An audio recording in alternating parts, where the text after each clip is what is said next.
সালটা 2080। বিছানায় শুয়ে শুয়ে বোরিং হয়ে গেছি। টেবিলের উপরে থাকা চশমাটা হাতড়ে নিলাম আর খাটের পাশ থেকে লাঠিটা নিয়ে নাতনির ঘরে গেলাম গল্প করবো বলে। গিয়ে দেখি সে ল্যাপটপে কিছু একটা করছে।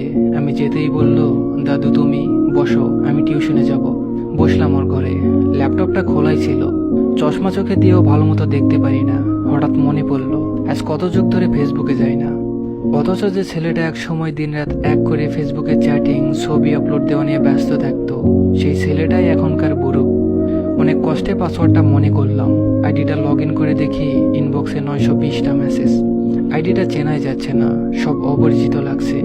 ফ্রেন্ড সংখ্যা ছিল 4000-এর মতো, কিন্তু এখন চ্যাট লিস্টে দেখি 28 জন।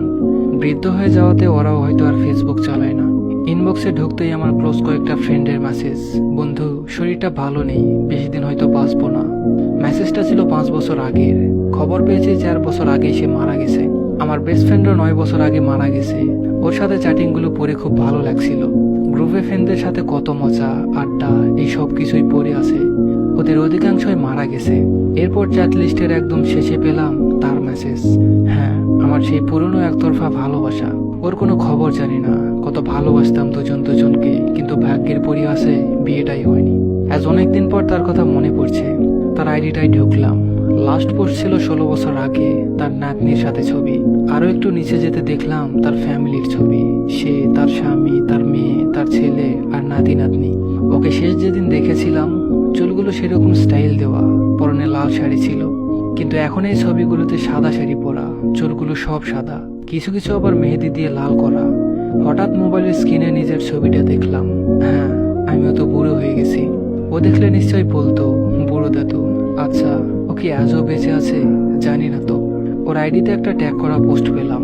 একজন ওর আইডির স্ক্রিনশট দিয়ে লিখেছে, এই দাদি গতকাল আনুমানিক বিকেল 5টায় মারা গেছেন। উনি যেন স্বর্গ লাভ করেন এই প্রার্থনা আমার। পোস্টটা পরেই থমকে গেলাম। 5 বছর আগের পোস্ট, ও মারা গেছে তাহলে। হাই রে, কোথায় সেই একসাথে বাঁচবো বলে কথা দেওয়ার দিনগুলো। অজান্তেই চোখের কোণে পানি এলো। এরপর পরিচিত ফ্রেন্ডের আইডিটা দেখলাম। ওদের আইডিটা এখনো প্রাণবন্ত, কিন্তু ওরা প্রাণবন্ত না। অনেকেই দুনিয়ার মায়া ত্যাগ করেছে।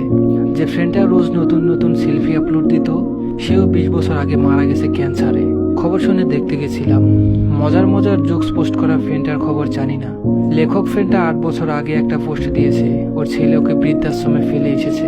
ওর সাথে যোগাযোগ নেই। এরপর আমার আইডিটাই গেলাম। এত ট্যাগের ফিরে নিজের শেষ পোস্টটা পাচ্ছিলাম না। অনেক কষ্ট করে খুঁজে পেয়েছি। 23 বছর আগে আমার স্ত্রী আর মেয়েকে নিয়ে ঘুরতে গিয়েছিলাম, সেখানকার কয়েকটা পিক। আরো প্রিভিয়াস পোস্টগুলো পরে কখনো হাসলাম, আবার কখনো কাঁদলাম। হঠাৎ নাতনি ডাক দিল, দাদু আমি রেডি, টিউশনিতে যাব, ল্যাপটপটা দাও। আমি বললাম, ল্যাপটপ নিয়ে টিউশনে যাবি? নাতনি বলল, দাদু তুমি আদি যুগের মানুষ, তুমি বোঝো না, আমরা তো ভার্চুয়ালি ক্লাস করি। বললাম, আচ্ছা তা বই খাতা লাগে না? নাতনি বলল, ধুর কি যে বলো, ক্লাস করতে আবার বই খাতা লাগে নাকি? কেন, তোমাদের সময় লাগতো নাকি? বললাম, হ্যাঁ লাগতো তো, তবে তখন আমরা বইয়ে পড়েছিলাম ভার্চুয়াল ক্লাস হবে।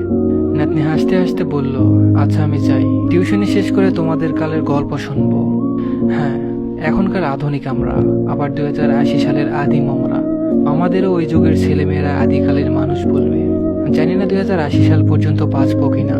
যদি বেঁচে থাকি তাহলে টাইম লাইনে এসে আবারও দেখব, আর এই সুন্দর দিনগুলোর কথা মনে করব।